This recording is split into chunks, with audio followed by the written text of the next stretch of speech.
Hey, what up, everybody? This is Stevie Breach coming to you live from the GoHastings.com, WCW Wrestle Grill, whatever you want to call it.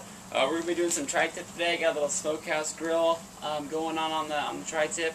We're throwing this on. We're going to be talking about the Money in the Bank pay-per-view. Going to be throwing my predictions at you.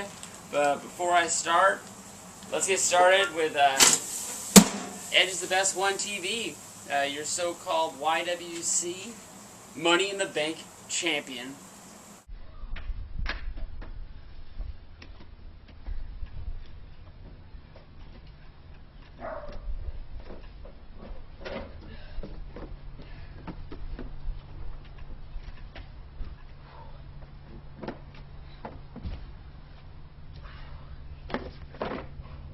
First, we're going to start with the squash matches and work our way to the meat, the main event of the show. So let's start with some chick matches. This pay-per-view is going to give you 2 Divas matches. That's sort of rare for pay-per-views going on.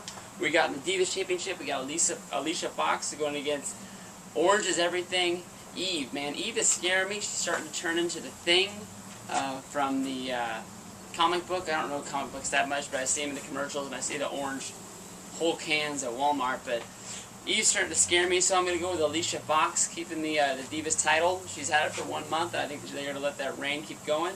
On the Women's Championship, we got Layla going against Kelly Kelly. Kelly Kelly is the one wrestler, Divas wrestler, that the WWE has been trying to push for a long time. She has the look of Sunny. She's the girl that they put on all the promotional stuff. They got her on the trucks. They got her on the pay-per-view posters. It's a girl that they want to push, and even though she's not the greatest in the ring, for some reason I see him putting the belt on Kelly Kelly. I think it's going to be her time to either make or break for herself, and if this doesn't work, they're going to start looking in other directions. She's got awesome look. She's the best looking blonde diva that they've had since Trish Stratus, but in the ring it's just not working out. But I'm going to pick Kelly Kelly for that. Unified Tag Team Championship, Hart Dynasty against the Usos. Until that guy learns how to jump up on the top rope, I'm not picking the Usos. And for that one reason, I'm going to pick the Hart Dynasty.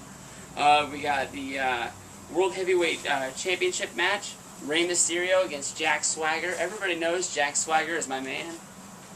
Give you some of that. But for the one reason that SummerSlam is being held in LA and you have house shows running through San Diego, right after SummerSlam, I'm going to pick Rey Mysterio to win. I can't believe they're holding my man down. I want to see the belt on Swagger more than anybody else. But Mysterio for the win. I got for the Steel Cage match for the world title, or WWF title, that you could say. Everybody knows this is where NXT is going to come in. The cage doesn't have the Hell in a Cell, so I mean it is made for people still to get in, even though when they first came up with the cage concept years ago, it was mostly to keep people out. But NXT is getting in there one way or another. I think that you're going to also have the WWF game. I think this is going to be a clusterfuck, you can call it. But I don't know. If they're going to lead up to a WWF against the NXT gang warfare sort of situation, you want the champion on your main guy. You saw Sheamus run from the NXT to go get John Cena. You're not going to want to have the title still on Sheamus if Sheamus is going to be hiding behind John Cena in this war. So look to put the belt back on Cena. Also, I think Cena's going to be the one guy that's going to job the title to somebody if it's him, even though he is the man. You can't say that Cena's never put anybody over for the title one way or another.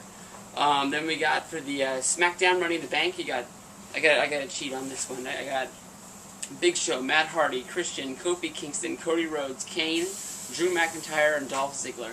This is the hardest one. The easiest pick to say out there is Christian. Everybody wants Christian to get that final push, maybe even turn him heel, but I don't know. It's just looking at it, the way that they've pushed everybody's just most hated man there, Drew McIntyre. I mean, it's hard to not see him as your heel holding up that title. I know he's not the most loved wrestler out there in WWE today, but it's the one guy that they want to push. And that's the guy, they're going to want to shoot to the main event faster than anybody. So I'm picking Drew McIntyre just for that one reason. Not saying that I wouldn't want to see Christian hold the Money in the Bank and get pushed up the card higher than than he deserves, or even Matt Hardy. I don't know what the hell they're doing with Matt Hardy on SmackDown. If he's a heel, if he's a face, what the hell is going on? But Anyway, one way or another, just for GJ and Luke, Cody Rhodes ain't winning. Then we got in the Raw Money in the Bank, you got Ted DiBiase, Chris Jericho, Edge, The Miz, Evan Bourne, John Morrison, Randy Orton, and Mark Henry. Mark Henry is being the late addition. You know he ain't winning. He's just out there sort of to catch somebody from taking that big fall like he's been in the previous ones. Evan Bourne would be an awesome one to pick it, but I think he's just out there to look good. Look for The Miz to have the best match. Everybody sort of to prove his spot in that high mid-card slot and try to work his way into the main event. I'm not picking The Miz to win. For winners, I think you got to look for the proven main eventers already on this one. I don't think they're going to give the Money in the Banks to two guys that are trying to fight their way to the top. So you got to look at either Chris Jericho, Randy Orton, or Edge. I know that even though you have the Money in the Bank doesn't mean you're going to cash it in and go to SummerSlam with it, but I mean you sort of have to picture yourself that they're going to use these guys sooner than later. So that's why I'm picking one of the main event guys. I'm not going to say Chris Jericho for the reason that everybody thinks he's leaving sooner than later. I don't think they're going to put themselves in that situation that they did with Jeff Hardy, where you have somebody as a champion until their last days, and then they leave and they show up somewhere else. Not saying that Jericho's going anywhere when he leaves, but he took that, I think it was a 2-year hiatus before, and we don't really know how long he's going to be gone if he doesn't sign a new deal.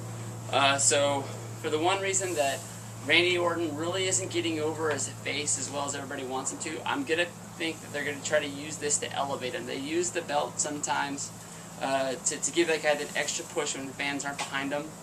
And I think that's just the one thing that they're going to try to do with Orton, to try and put him over as a face, because that's the way they really want to use him right now on Raw, because if they don't have him as a face, they don't really have a whole lot of backup behind him.